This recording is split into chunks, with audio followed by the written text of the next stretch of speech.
আসসালামু আলাইকুম। ওয়ালাইকুম আসসালাম ওয়া রাহমাতুল্লাহি ওয়া বারাকাতুহু। ভাই, আমি একজন হোমিওপ্যাথিক ডাক্তার, কিন্তু হোমিওপ্যাথিক ওষুধে অ্যালকোহল থাকে আর এটা ইসলামে হারাম। এখন আমার হোমিওপ্যাথিক প্র্যাকটিস চালিয়ে যাওয়া কি উচিত হবে? আর ইন্ডিয়ায় আমরা অ্যালোপ্যাথি চিকিৎসা করার অনুমতি পাবো না।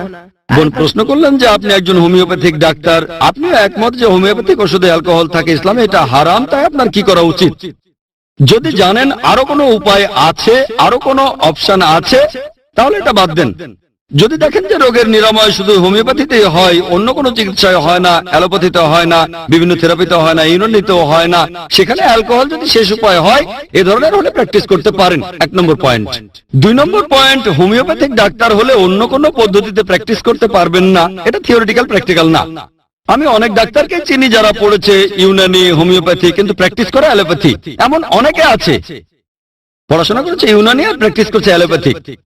অনেক কম ডাক্তার হোমিওপ্যাথি প্র্যাকটিস করে, লেখা আছে BHMS, লেখা আছে BUMS, কিন্তু তারা যেটা প্র্যাকটিস করছে তার বেশিরভাগই অ্যালোপ্যাথিক। এমন না অ্যালোপ্যাথিককে প্রমোট করছি, অ্যালোপ্যাথিক পদ্ধতিতেও অনেক সমস্যা রয়েছে। তাহলে বোন, অ্যালকোহলকে ওষুধ হিসেবে ব্যবহার করা এটা আপনাকে বন্ধ করতে হবে। এমনকি কোনো মুসলিম ডাক্তার, হয়তো কোনো অ্যালোপ্যাথিক ডাক্তার যদি কাউকে অ্যালকোহল খেতে বলেন যেখানে অন্য উপায় আছে, অন্য পদ্ধতি আছে, তাহলে সেটা হারাম। ঠিক আছে, আমি অ্যালোপ্যাথির পক্ষে বলছি না। অ্যালোপ্যাথিক ডাক্তাররা তাদের একটু খেয়াল রাখতে হবে যদি মুসলিম হন।